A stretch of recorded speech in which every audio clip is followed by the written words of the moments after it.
در این لحظه از شما دعوت می‌کنم گزارش ببینید از قاری نوجوان بردسکنی که آیه‌های نور را در برنامه محفل ماه مبارک رمضان تلاوت کرد و مورد تحسین مردم قرار گرفت. از سن 8 سالگی علاقه‌مند به قرآن شدم. سینا فتحی قاری مطرح کشوری که فیلم تلاوت قرآن او از طریق برنامه تلویزیونی محفل در شبکه‌های مجازی منتشر شد، با قرائت زیبای خود توجه بسیاری را جلب کرد.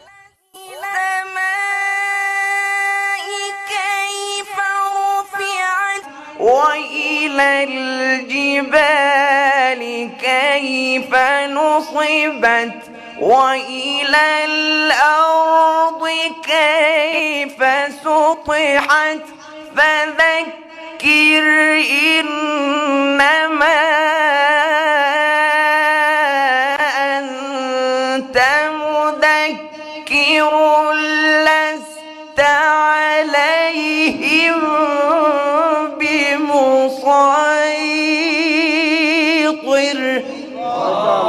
ما اصالتا اهل روستای نظام‌آباد شهرستان بردسکن هستیم.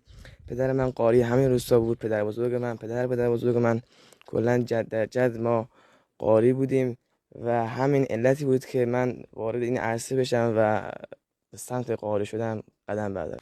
این نخبه قرآنی توانسته در 10 سالی که به صورت حرفه‌ای به قرائت قرآن می‌پردازد 4 مقام کشوری را نیز از آن خود کند. همه این سالها شکر خدا به حمدالله مقام اول رو کسب کردم و هر سال حائز یک رتبه بودم. در طی 4 سال 4 مقام کشوری کسب کردم. او در ادامه از هدیه با ارزشی که پس از قرائت قرآن در بیت الزهرای کرمان از دست سردار شهید حاج قاسم سلیمانی گرفته بود گفت: وقتی داشتم میخوندن همراهان سردار که نزدیکش بودن میگفتن که سردار همین توی داشته اشک میریخته. این من رو بغل کردن، خیلی بوسیدن، گفتن خیلی قشنگ خوندی، احسن.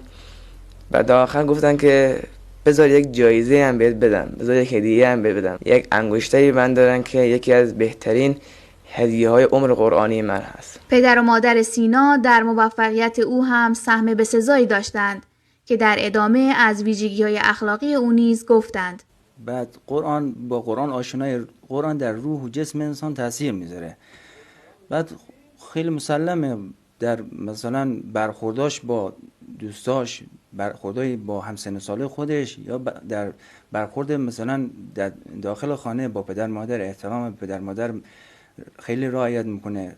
این قاری ممتاز و جوان بردسکنی چند سالی است که مشتاقانه زکات علم و دانسته‌های قرآنی خودش را در روستایش به دیگر قرآن دوستان می‌آموزد. صدق الله العلی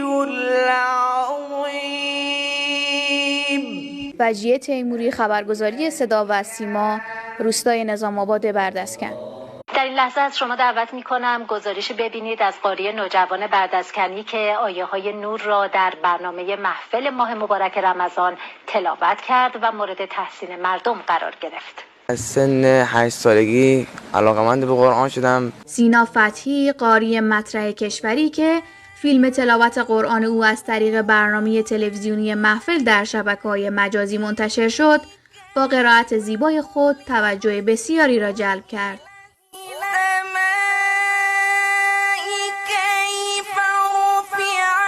وإلى الجبال